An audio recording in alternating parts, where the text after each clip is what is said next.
Bismillahirrahmanirrahim. Assalamualaikum warahmatullahi wabarakatuh. Alhamdulillah alladzi ja'alal ilma taharatan linnufus wa hadiyan ilal haq wa nuran lil basair wa tariqan ilal jannah. Asyhadu an la ilaha illallah wahdahu la syarikalah wa asyhadu anna Muhammadan abduhu wa rasuluh la nabiyya ba'da. Allahumma salli wa sallim wa barik ala hadzal nabiyil karim nabiyina Muhammadin wa ala alihi wa sahbihi ajmain. Yang saya muliakan Bapak Ketua Yayasan Masjid Namiroh beserta keluarga, yang saya hormati Bapak Ketua dan pengurus Takmir Masjid Namiroh, Bapak Ibu jamaah sekalian yang berbahagia. Alhamdulillah, dengan limpahan rahmat, taufik serta hidayah Allah, malam ini kita dapat istiqomah dalam bertaklim, bersilaturahim, dan memakmurkan masjid yang kita cintai ini. Mudah-mudahan seluruh amal ibadah dan keistiqomahan kita ini menjadi amal yang solih dan mendapat ridho dari Allah Subhanahu wa Ta'ala. Amin. Bapak Ibu yang dimuliakan Allah, kajian malam ini karena kita masih berada di bulan Muharram, bulan pertama dalam kalender Islam, dan bulan Muharram itu identik dengan peristiwa hijrah Rasulullah Sallallahu Alaihi Wasallam. Maka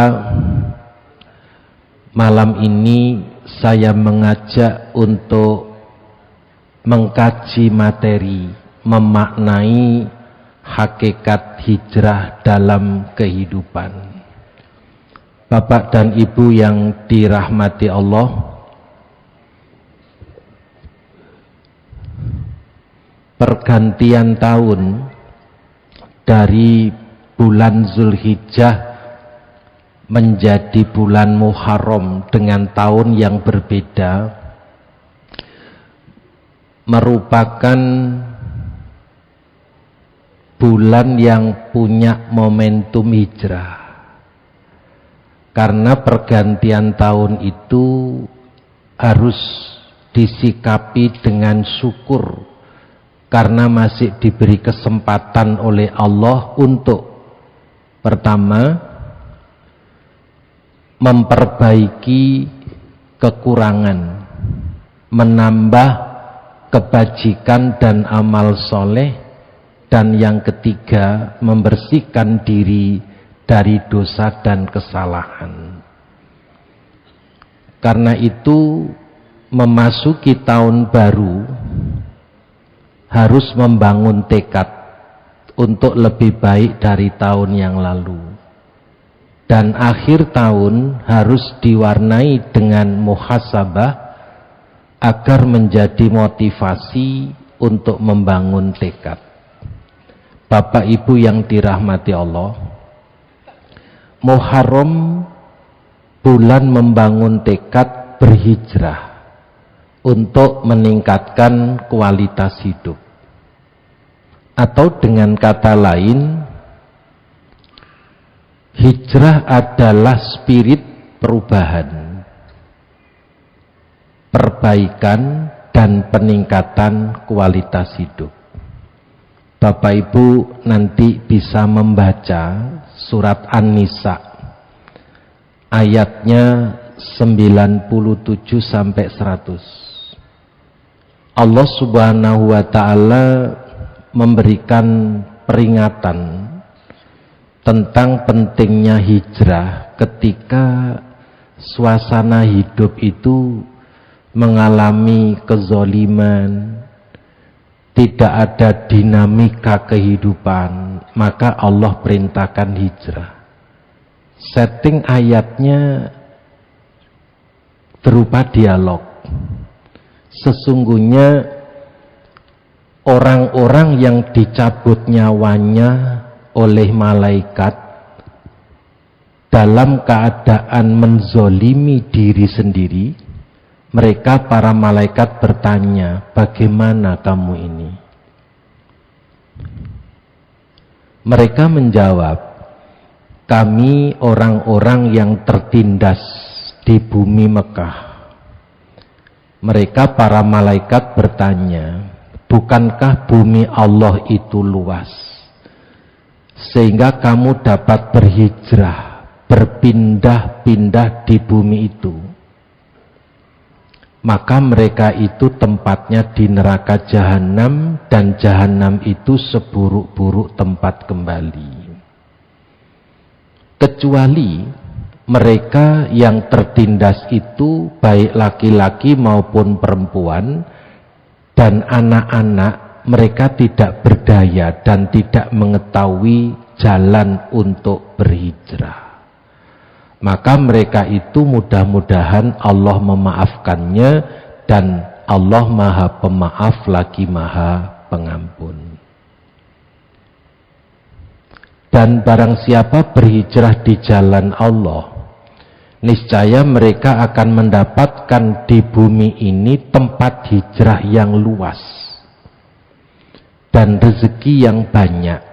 Barang siapa keluar dari rumahnya dengan maksud berhijrah karena Allah dan Rasulnya, kemudian kematian menjemputnya sebelum sampai ke tempat tujuan, maka sungguh pahalanya telah ditetapkan di sisi Allah, dan Allah Maha Pengampun lagi Maha Penyayang. Bapak Ibu jamaah sekalian rahimakumullah, ayat ini jelas sekali bahwa Allah tidak membiarkan hambanya terzolimi itu terima pasrah, tapi oleh Allah diperintahkan untuk berhijrah, sebagaimana yang pernah dialami oleh Rasulullah SAW. Allah berjanji pada ayat berikutnya, An-Nahl 41, dan orang-orang yang berhijrah karena Allah setelah mereka dizolimi, pasti akan kami berikan tempat yang baik kepada mereka di dunia, dan sungguh pahala di akhirat itu lebih besar sekiranya mereka mengetahui. Ayat ketiga, kemudian sesungguhnya Tuhanmu pelindung bagi orang-orang yang berhijrah setelah menderita cobaan, kemudian mereka berhijrah dan bersabar, sesungguhnya Tuhanmu setelah itu benar-benar Maha Pengampun lagi Maha Penyayang. Mari kita peras santennya sekarang. 3 ayat yang saya bacakan tadi menunjukkan bahwa hijrah dalam kehidupan adalah solusi terbaik untuk menemukan perubahan hidup yang dinamis dan prestasi hidup yang lebih baik. Sesungguhnya berhijrah tidak harus menunggu menjadi orang yang tertindas. Ayat-ayat yang saya bacakan tadi merupakan peringatan Allah yang bersifat preventif, bahwa hidup jangan sampai mengalami penindasan, hidup harus merdeka. Untuk itu semangat hijrah dalam kehidupan harus terus dinyalakan dan dikobarkan secara berkesinambungan. Itu inti ayat. Nah, Bapak Ibu yang dirahmati Allah, ayat-ayat ini jelas sekali hijrah secara fisik, secara jasmani. Lantas bagaimana kalau kita sudah nggak perlu hijrah secara fisik, masih ada lagi hijrah secara non fisik? Bapak Ibu yang dirahmati Allah, hijrah non fisik yang saat ini lebih penting dan harus mendapat prioritas itu ada 4. Pertama, hijrah iman agar mencapai imanan kamilan, hijrah akhlak agar menjadi husnul khuluq, hijrah ilmu sampai meraih ilman nafi'an, dan hijrah amal sampai mencapai ahsanu amalah. Prioritas hijrah sekarang itu ini, Bapak Ibu. Kalau tidak mungkin kita berhijrah secara fisik, maka hijrah ini menjadi keharusan mutlak. Mengapa? Bapak Ibu yang dirahmati Allah, hijrah iman merupakan prioritas hijrah yang harus mendapat perhatian serius. Di dalam sebuah hadis yang diriwayatkan oleh Bukhari, Rasulullah Shallallahu Alaihi Wasallam menyuruh kita jaddidu imanakum. Qila ya Rasulullah, wa kaifa nujaddidu imanana? Qala aksiru min qauli la ilaha illallah. Dari Abu Hurairah radhiyallahu an berkata bahwa Rasulullah Shallallahu Alaihi Wasallam bersabda, perbaruilah iman kalian. Para sahabat bertanya, bagaimana cara memperbarui iman kami ya Rasulullah? Rasul menjawab, perbanyaklah ucapan la ilaha illallah. Bapak Ibu yang dirahmati Allah, apakah ucapan la ilaha illallah itu mampu menghijrahkan iman menjadi imanan kamilan? Jawabannya, mari kita telusuri apa hubungan memperbaharui iman dengan ucapan la ilaha illallah. Nah, kata la ilaha illallah akan mengantarkan kita memperbaharui iman kalau dimaknai dari 4 makna ini. Kalimat la ilaha illallah itu kalau hanya diucapkan, tidak disertai dengan keyakinan dan bukti amaliyah, maka menguap kalimat la ilaha illallah itu.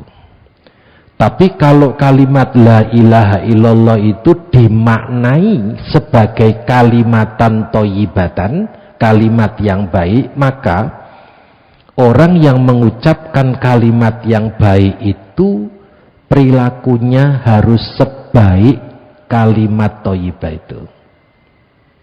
Demikian pula la ilaha illallah kalau dimaknai sebagai kalimat tauhid, maka akan mengantarkan kualitas iman itu menjadi imanan kamilan.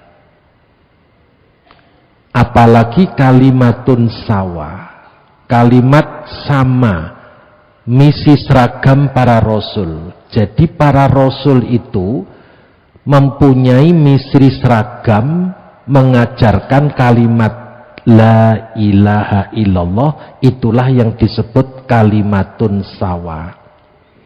Tidak ada nabi dan rasul mengajarkan tauhid selain la ilaha illallah itu.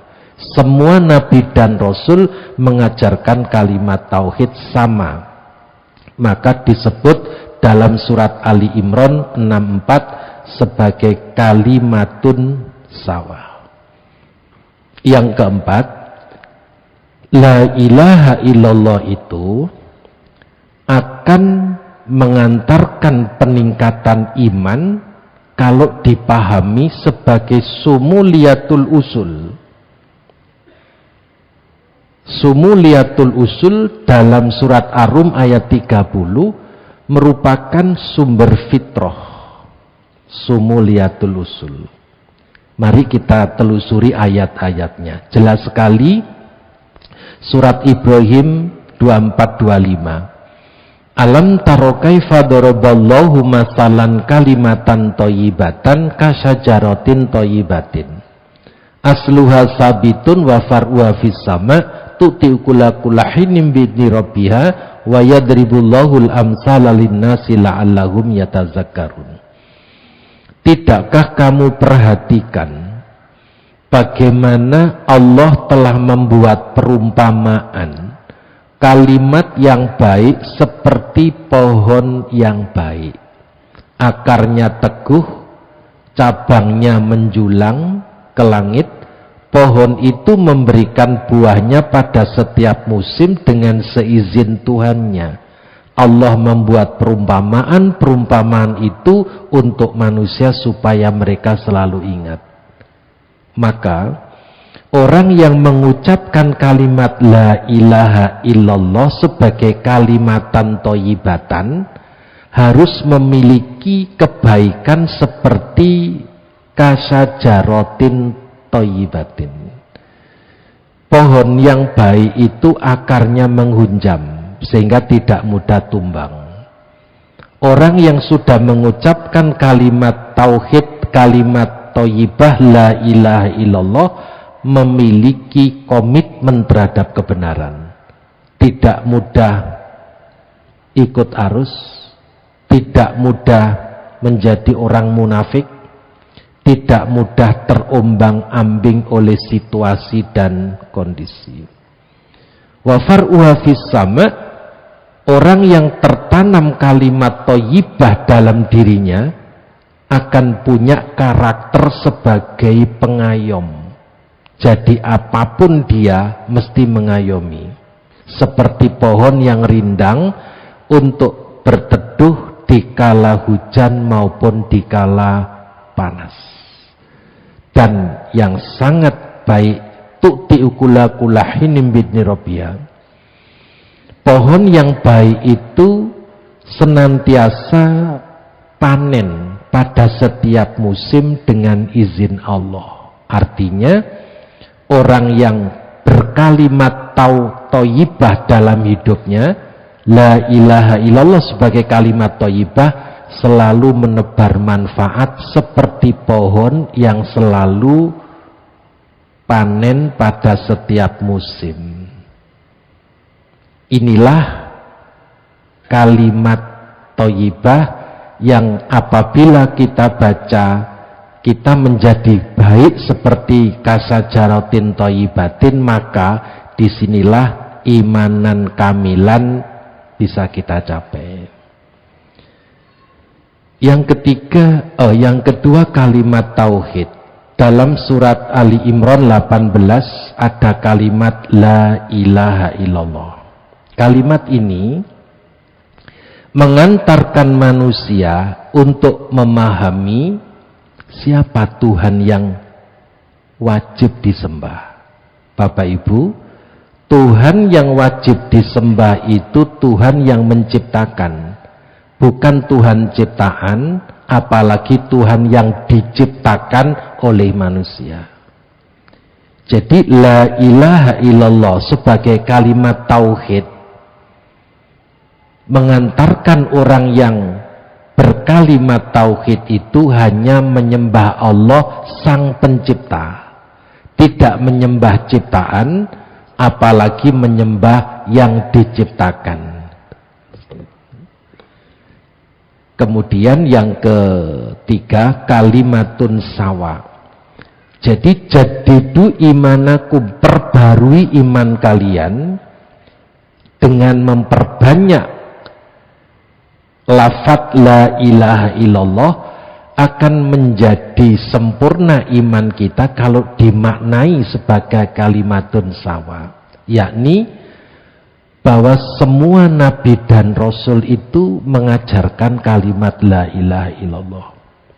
Katakanlah, hai ahli kitab, marilah berpegang kepada satu kalimat yang tidak ada perselisihan antara kami dan kamu, bahwa tidak kita sembah kecuali Allah dan kita tidak mempersekutukan Dia dengan sesuatu, dan tidak pula sebagian kita menjadikan sebagian yang lain sebagai Tuhan selain Allah. Jadi semua nabi dan rasul mengajarkan kalimatun sawa, kalimat yang sama. Nah, kemudian yang keempat, sumuliyatul usul. Jadi sumuliyatul usul ini mengandung pengertian seperti ini Bapak Ibu. Jadi la ilaha illallah adalah kalimat yang tertanam sejak di rahim ibu. Yang kedua, sesuai dengan fitrah manusia. Yang ketiga, dibawa oleh seluruh rasul sebagaimana tadi kalimatun sawa, tidak bertentangan dengan akal dan tidak mentolerir segala bentuk kemusyrikan. Nah, inilah sumuliyatul usul. Jadi pertanyaan para sahabat tentang wa kaifa nujaddidu imanana, jawab Nabi, perbanyak membaca la ilaha illallah, bukan sekedar membaca dengan lisan, tapi dimaknai sebagai kalimatan thayyibatan, sebagai kalimat tauhid, sebagai kalimatun sawa, dan sebagai sumuliyatul usul. Baru iman itu akan meningkat. Apalagi Rasulullah Shallallahu Alaihi Wasallam pernah berjanji, man kana akhiru kalamihi la ilaha illallah dakhalal jannah. Barang siapa yang akhir hayatnya mengucapkan kalimat la ilaha illallah, dijamin masuk surga.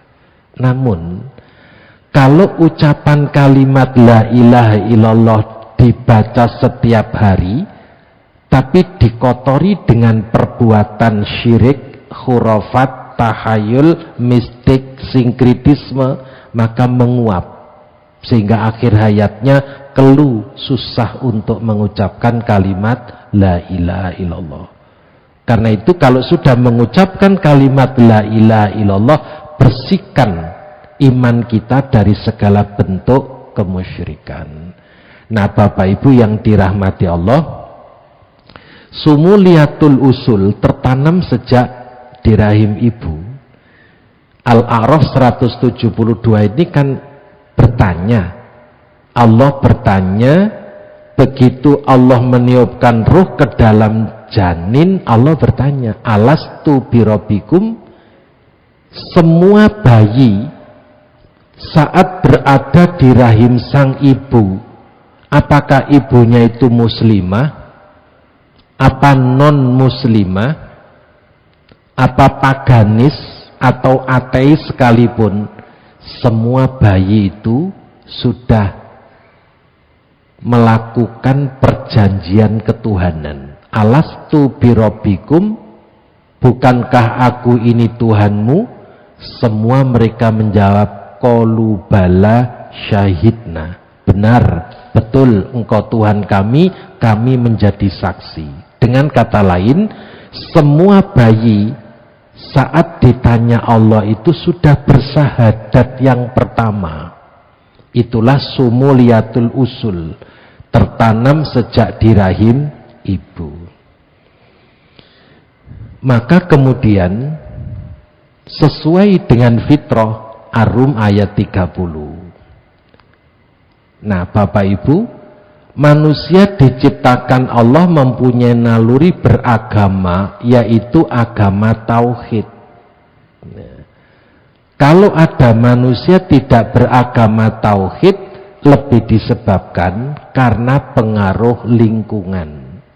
Rasulullah Shallallahu Alaihi Wasallam sudah mengingatkan, kullu mauludin yuladu alal fitrah fa'abawahu yuhawidani au yunasironi au yumajisani kama salil bahimati. Setiap anak dilahirkan di atas fitrah, kedua orang tuanya lah yang menjadikannya Yahudi, Nasrani atau Majusi. Sebagaimana permisalan hewan yang dilahirkan oleh hewan, apakah kalian melihat pada anaknya ada yang terpotong telinganya? Jadi Bapak Ibu yang dirahmati Allah, inilah kalimatul usul. Nah, demikian pula dalam surat Ali Imran 83, maka apakah mereka mencari agama yang lain dari agama Allah, padahal kepadanya lah menyerahkan diri segala apa yang di langit dan di bumi, baik dengan suka maupun terpaksa, dan hanya kepadanya lah mereka dikembalikan. Nah, Bapak Ibu yang dirahmati Allah, tadi sudah saya sampaikan bahwa semua ajaran tauhid itu menjadi misi tunggal para rasul. Ini juga menggambarkan bahwa semua ajaran tauhid itu dibawa oleh seluruh rasul. Katakanlah kami beriman kepada Allah dan kepada apa yang diturunkan kepada kami dan diturunkan kepada Ibrahim, Ismail, Ishak, Yakub dan anak-anaknya, dan apa yang diberikan kepada Musa, Isa dan para nabi dari Tuhan mereka. Kami tidak membeda-bedakan seorang pun di antara mereka, dan kepadanya lah kami menyerahkan diri. Nah, Bapak Ibu, ini juga sama dan tidak bertentangan dengan akal. Ini semuanya adalah sumuliyatul usul. Nah, kemudian ayat berikutnya saya lanjutkan saja, tidak mentolerir segala bentuk kemusyrikan. Surat Luqman 13 ini sangat populer. Jadi wala tusyrik billah inna syirka lazulmun azim. Nah, sekarang yang kedua, prioritas hijrah non fisik adalah hijrah akhlak. Bapak Ibu yang dirahmati Allah, hijrah akhlak sampai mencapai husnul khuluq. Nah, kita melihat fakta sekarang. Realitas akhlak di akhir zaman diwarnai oleh perilaku-perilaku seperti ini, Bapak. Perilaku masyarakat sekarang ini selalu bernuansa destruktif, yaitu mental perusak. Perilaku holiganistik, perilaku bebas tanpa batas, perilaku hedonis mengejar kenikmatan sesaat, egois dan individualis, al-haraj, pembunuhan menjadi pameran setiap hari, ada eksploitasi nilai, ada kezoliman dan eksploitasi, pameran harta haram hasil korupsi, berbohong dan berkhianat menjadi tabiat, miras atas nama kearifan lokal, judi menjadi hobi, narkoba mewabah, prostitusi online jadi budaya, LGBT atas nama hak asasi, legalitas LGBT atas nama hak asasi manusia, melecehkan, menghina agama dan menghina nabi. Bapak Ibu, inilah warna kebobrokan akhlak yang berkembang di zaman kita sekarang ini. Nah, realitas akhir zaman tersebut menjadi sumber rendahnya kualitas hidup manusia. Umur tidak barokah, dekat dengan murka Allah dan jauh dari ridhonya Allah. Saya ingin tampilkan video singkat ya, tentang egois, ananiah, individualis dan maunya menang sendiri. Bapak Ibu yang dirahmati Allah,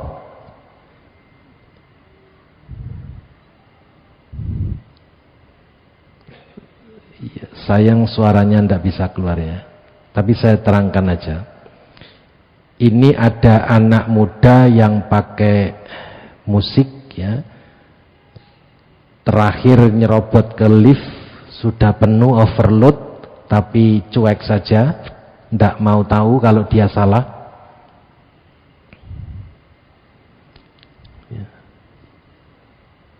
Semua gelisah karena mestinya yang masuk terakhir itu harusnya keluar, tapi dia tetap ngotot.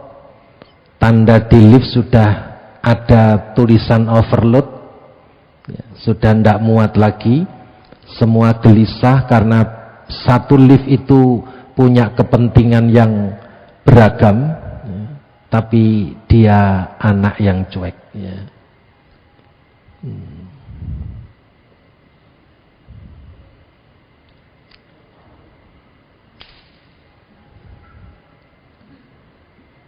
Akhirnya ada salah satu yang di dalam lift itu keluar, ngalah. Ya. Dan ternyata yang keluar lift itu adalah orang yang membawa tongkat karena cacat. Sementara anak muda yang cuek, yang akhlaknya rendah sekali, cuman bisa melihat dengan bengong. Inilah gambaran karakter anak muda kita sekarang. Bapak Ibu yang dirahmati Allah, film dengan durasi 2 menit ini hanya membutuhkan waktu 30 menit untuk syuting, dan berhasil sebagai film pendek pemenang Oscar. Film tanpa kata-kata namun berhasil menggambarkan kehidupan manusia masa kini. Seperti apa? Egois, mau menang sendiri, miskin etika, hilangnya sopan santun, selalu merasa benar, tidak peduli dengan lingkungan sekitarnya, tidak mau mengalah, sulit berbagi bahkan berkorban untuk orang lain, hilangnya empati dan simpati. Maka realitas akhlak akhir zaman ini harus kita lakukan hijrah agar hidup ini memiliki husnul khuluq. Mungkin film ini hanya sebuah tontonan, tapi bisa jadi, bisa juga kita sebenarnya yang menjadi tokoh dalam film pendek ini. Film yang syarat dengan pesan moral untuk kita renungkan bersama. Bapak Ibu, ada lagi contoh kasus fakta akhlak tercela. Suatu hari seorang gadis berusia sekitar 20 tahun yang terpengaruh dengan cara hidup masyarakat barat naik sebuah bis mini untuk menuju ke tujuan wilayah Iskandaria, Mesir. Ironisnya, walaupun tinggal di bumi yang terkenal dengan tradisi keislaman, pakaian gadis tersebut sangat menyolok mata. Bajunya tipis dan seksi, hampir terlihat segala yang patut disembunyikan bagi seorang perempuan dari pandangan lelaki yang bukan muhrimnya. Di dalam bis itu ada seorang tua yang dipenuhi uban, menegurnya, "Wahai pemudi, alangkah baiknya jika kamu berpakaian yang baik, yang sesuai dengan ajaran agama kamu. Itu lebih baik daripada kamu berpakaian begini yang mestinya menjadi mangsa pandangan liar kaum lelaki." Namun nasihat itu dijawabnya dengan jawaban mengejek. "Siapakah kamu, hai orang tua? Apakah di tangan kamu ada kunci surga? Atau adakah kamu memiliki sejenis kuasa yang menentukan aku bakal berada di surga atau neraka? Ini jawabannya. Setelah menghamburkan kata-kata yang sangat mengiris perasaan orang tua itu, gadis itu tertawa panjang dengan nada mengejek. Tidak cukup dengan itu, si gadis lantas coba memberikan telepon genggamnya kepada orang tua tadi sambil melafadzkan kata-kata yang lebih dahsyat. Apa kata-katanya? Ambil handphoneku ini dan hubungilah Allah, serta tolong pesankan sebuah kamar di neraka jahanam untukku. Katanya lagi lantas ketawa terkekeh-kekeh tanpa mengetahui bahwasannya dia sedang mempertikaikan hukum Allah dengan biadab. Orang tua tersebut sangat terkejut mendengar jawaban dari si gadis itu. Sayang wajahnya yang ayu tidak sama dengan perilakunya yang buruk. Penumpang yang lain turut terdiam. Ada yang menggelengkan kepala kebingungan. Semua yang di dalam bus tidak menghiraukan gadis yang masih muda, yang tidak menghormati hukum itu, dan mereka tidak mau menasihatinya karena khawatir dia akan menghina agama lebih parah lagi. 10 menit kemudian bis pun tiba di perhentian. Gadis seksi bermulut lancang tersebut didapati tertidur di muka pintu bis. Pemandu bis termasuk para penumpang yang lain membangunkannya, tapi gadis tersebut tidak sadarkan diri. Tiba-tiba orang tua tadi memeriksa nadi si gadis. Sedetik kemudian dia menggelengkan kepalanya. Gadis itu telah kembali menemui robnya dalam keadaan yang tidak disangka. Para penumpang menjadi cemas dengan realitas yang menggemparkan itu. Dalam suasana kalang kabut, tiba-tiba tubuh gadis itu terjatuh di pinggir jalan. Orang-orang segera berbuat untuk menyelamatkan jenazah tersebut, tapi sekali lagi mereka terkejut. Sesuatu yang aneh menimpa jenazah yang terbujur kaku di jalan raya. Berupa apa? Mayatnya menjadi hitam, seolah-olah dibakar api. 2-3 orang yang mencoba mengangkat mayat tersebut juga keheranan karena tangan mereka terasa panas dan hampir terbakar begitu menyentuh tubuh si mayat itu. Akhirnya mereka memanggil pihak keamanan untuk mengurusi mayat itu. Pertanyaannya, apakah keinginannya memesan sebuah kamar di neraka dikabulkan oleh Allah? Sesungguhnya Allah Maha berkuasa di atas segala sesuatu. Kalla la illam yantahi lanasfa'an bin nasiyah nasiyatin kazibatin khati'ah falyad'u nadiyah sanad'uz zabaniyah. Ini jawabannya. Ketahuilah sesungguh jika dia tidak berhenti berbuat demikian, niscaya kami tarik ubun-ubunnya, yaitu ubun-ubun orang yang mendustakan lagi durhaka, maka biarlah dia memanggil golongannya untuk menolongnya, kelak kami akan memanggil malaikat Zabaniyah.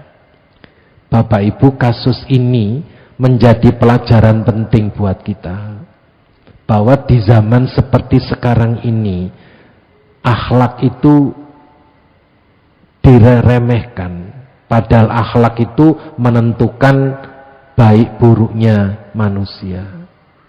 Tetapi orang seringkali melecehkan akhlak, melecehkan ajaran akhlak yang berdampak seperti yang diceritakan dalam kisah ini.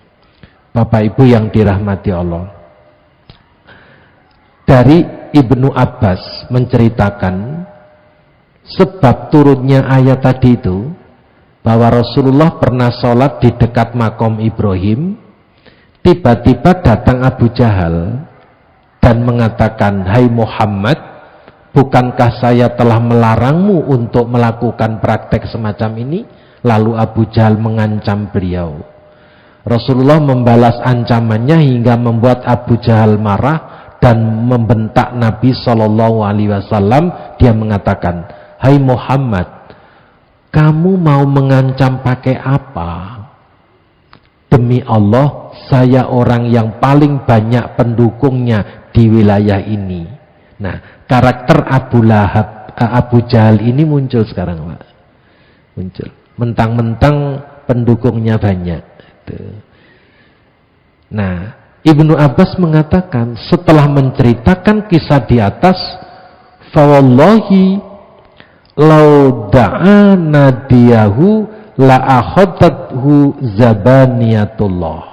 Demi Allah, andai Abu Jahal berani memanggil semua pendukungnya, malaikat Zabaniyah utusan Allah akan langsung menghabisinya. Jadi ayat tadi itu selain menjadi jawaban gadis yang malang tadi, di zaman Rasul itu sudah pernah seperti ini. Nah, berdasarkan riwayat ini dapat dipahami bahwa malaikat Zabaniyah adalah malaikat yang bertugas mengazab para hamba yang durhaka, termasuk azab ketika mereka masih di dunia. Maka hijrahnya di sini, hijrah dari akhlakus sayyi'ah atau akhlakul mazmumah yang berdampak asfala safilin menuju akhlakul karimah, akhlakul mahmudah, agar mencapai husnul khuluq, dan dengan itu akan meraih maqamah mahmudah. Ini hijrah akhlak, Bapak Ibu. Nah, ini ayat hadis-hadis Rasul sudah populer sekali Bapak Ibu. Dan yang penting adalah ini, bahwa makna hadis-hadis Rasul tentang pentingnya akhlak, bahwa satu, akhlak adalah barometer iman. Mukmin seharusnya berakhlak mulia. Iman dan akhlak seperti dua sisi mata uang. Iman membimbing akhlak, sedang akhlak menyempurnakan keimanan. Semakin tinggi akhlak seseorang, menjadi bukti tingginya iman seseorang. Akhlak tercela, tanda iman tidak terbina dengan baik. Inilah hijrah akhlak. Sekarang bagaimana dengan yang ketiga, hijrah ilmu? Bapak Ibu yang dirahmati Allah, mengapa kita harus hijrah ilmu? Karena kebodohan itu sumber kesesatan. Yang kedua, kebodohan itu sumber perbudakan. Selama banyak orang bodoh, maka akan terus ada perbudakan. Kemudian sumber perilaku bodoh. Peluang besar imperialisme dan makanan empuk bagi orang yang pintar. Karena itu kita harus berhijrah dari segi ilmu. Realitasnya adalah, Bapak Ibu bisa bandingkan, maling ayam dan koruptor sama-sama berperilaku bodoh yang dilakukan oleh orang awam dan pejabat intelek. Podo maling ya Pak. Maling ayam dilakukan orang bodoh, dan ternyata koruptor juga dilakukan orang bodoh itu. Ya. Dilakukan oleh intelek, tapi perilakunya perilaku bodoh. Pamer aurat antara orang primitif dengan orang modern sama-sama memamerkan aurat. Ya. Yang dilakukan oleh orang pedalaman dan orang metropolitan sama-sama bodoh. Rentenir dan sistem ekonomi kapitalis sama-sama berperilaku eksploitasi. yang dilakukan oleh orang per orang dan lembaga keuangan global. Perampokan yang dilakukan oleh para garong dengan yang dilakukan para imperialis sama-sama berperilaku zolim dan biadab yang dilakukan oleh preman kampung dengan preman dunia. Petani perambah hutan dan perusahaan illegal logging sama-sama berperilaku bodoh dan merusak. Merusak hutan yang dilakukan oleh orang awam dan kaum intelek. Pembuat minuman tua dan pabrik minuman keras sama-sama berperilaku bodoh yang dilakukan oleh orang awam dan pengusaha. Inilah gambaran kebodohan. Mengapa kita harus hijrah ilmu? Karena seperti ini, Pak. Nah, maka Islam hadir dengan semangat Iqra. Iqra bismi rabbikal ladzi khalaq. Iqra itu artinya Rasulullah Shallallahu Alaihi Wasallam diperintahkan oleh Allah untuk melakukan revolusi melawan zaman jahiliyah, melawan kebodohan. Langkah yang dilakukan Rasul apa? Yakhruju minaz zulumati ilan nur, dari syirik menuju tauhid. Yang ketiga, mengembangkan sikap egaliter, humanis dan altruistik melalui wa ma arsalnaka illa rahmatan lil alamin. Merombak kehidupan biadab menjadi beradab melalui ajaran akhlakul karimah. Membangun masyarakat yang berperadaban rendah menjadi masyarakat madani, masyarakat berperadaban tinggi. Mohon dicatat, ilmu dikejar harta, sedang orang yang tidak berilmu mengejar harta. Buktinya, sama-sama ngangkat batu, antara kuli batu dengan dokter yang ngangkat batu ginjal, itu hasilnya beda, Pak. Kuli yang ngangkat batu satu truk cuman 100.000. Dokter yang ngangkat batu ginjal ndak berat, ndak keringetan, jutaan, Pak. Jadi ilmu itu dikejar harta, sedang orang yang tidak berilmu itu malah mengejar-ngejar harta. Karena itu Iqra bismi rabbikal ladzi khalaq itu akan mengantarkan manusia menjadi makhluk yang bermartabat dengan ilmu, agar tidak tenggelam dalam kebodohan. Zaman sekarang orang pinter saja dibodohi, apalagi orang bodoh. Oleh karena itu Bapak Ibu, hijrah ilmu ya harus hijrah. Jadi jangan merasa cukup dengan ilmu yang ada, kita harus terus mengembangkan ilmu sampai kapanpun. Nah, sekarang bagaimana dengan prioritas hijrah yang keempat, yang terakhir, yaitu amal. Bagaimana kita menghijrahkan amal sampai mencapai ahsanu amala? Ayatnya sudah sangat populer. Alladzi khalaqal mauta wal hayata liyabluwakum ayyukum ahsanu amala. Allah yang menjadikan mati dan hidup supaya dia menguji kamu, siapa di antara kamu yang lebih baik amalnya, dan dia maha perkasa lagi maha pengampun. Berdasarkan surat Al-Mulk ayat 2 ini, kita bisa membuat semacam kolom-kolom untuk memudahkan memahami bahwa orientasi hijrah amal itu, amal yang tadinya malas harus menjadi rajin. Motivasinya fastabiqul khairat. Rumusnya itu. Kalau biasa menunda amal, harus berhijrah untuk segera beramal.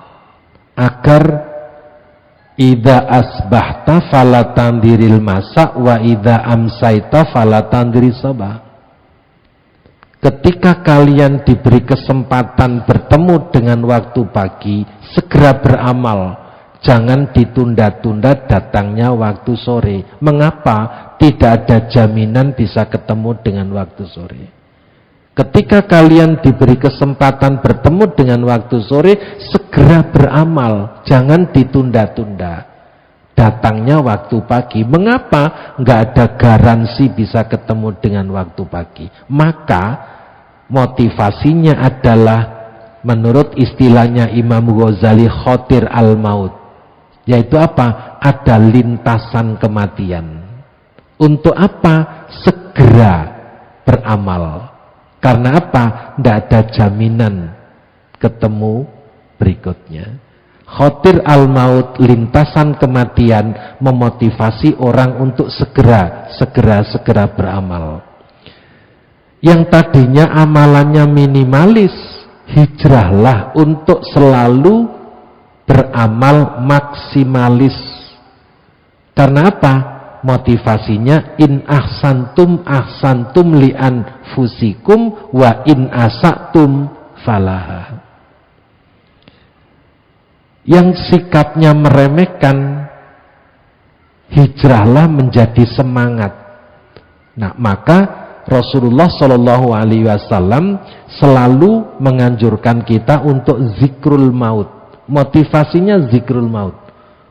Ingat mati, agar apa? Yang tadinya meremehkan ibadah, yang tadinya menganggap dosa itu cuma dosa saja, dengan ingat mati insya Allah akan jadi rem. Yang amalannya riya, sum'ah dan ujub, hijrahlah untuk mencapai ikhlas mardotillah. Maka motivasinya adalah ar-roja, optimis. Amalannya yang semula nunggu perintah, kembangkan untuk berhijrah, amalan otomatis. Kuncinya istiqomah. Semua orang ngakoni, Pak, kalau istiqomah itu berat. Bener itu. Karena yang ringan itu istirahat itu. Jadi kalau diajak istiqomah itu beratnya bukan main. Bener memang. Karena yang ringan itu istirahat. Leyeh-leyeh itu ringan itu. Nah, amal yang serba duniawi maknai amalan serba ukhrawi, maka orientasinya adalah orientasi ibadah. Yang terakhir, Bapak Ibu, meningkatkan amal dengan semangat hijrah. Satu, menghindari perbuatan yang dibenci oleh Allah, agar kita tidak dimurkai Allah. Manusia memiliki tabiat maksiat terus-menerus, maka kita harus hijrah amal. Kebanyakan manusia itu menyesatkan sesamanya, maka kita harus terus berhijrah dengan kebajikan. Budaya kesesatan cenderung turun-temurun, maka ini yang harus diantisipasi. Kesesatan menjadi komoditas industri. Sekarang semua kesesatan itu menjadi menguntungkan. Ya, menjadi komoditas yang bisa diperjualbelikan. Ya. Karena itu kita harus berhijrah amal. Perintah beramal selalu bersamaan amal soleh. Bapak Ibu, saya sedang mengkaji sebanyak 58 ayat di dalam Al-Quran. Setiap Allah perintahkan dengan kata amanu, selalu dilanjutkan dengan wa'amilus solihat. Itu diulang oleh Allah sebanyak 58 kali dalam Al-Quran. Itu artinya apa? Iman itu harus selalu diwujudkan dalam bentuk amal soleh. Maka hijrah beramal itu harus menyatukan antara iman dan amal soleh. Karena apa? tidak pernah ada iman tanpa amal soleh. Amal soleh akan sia-sia manakala tidak dilandasi dengan keimanan. Kemudian amal soleh benteng dan pupuk suburnya iman. Tadi khutbah Jumat sudah saya sampaikan, Rasulullah bersabda, badiru bil a'mali fitanan kakito ilail muslim yusbihu rajulu mu'minan wa yumsi kafiron wa yumsi mu'minan wa yusbiha kafiron yabi'u dinau bi ardi minad dunya. Rawahu Muslim. Bersegeralah beramal, karena akan datang fitnah besar menimpa kalian seperti gelap menyelimuti malam. Pagi hari seseorang masih beriman, sore hari sudah berubah menjadi kafir. Sore hari seseorang masih beriman, pagi hari sudah berubah menjadi kafir. Yabi'u dinau bi ardi minad dunya, dijual imannya untuk kepentingan dunia. Oleh karena itu, iman dan amal soleh itu seperti dua sisi mata uang. Agar iman tidak berubah pagi dan sore, pupuk subur dan bentengnya iman itu adalah amal soleh. Demikian Bapak Ibu yang dapat saya sampaikan.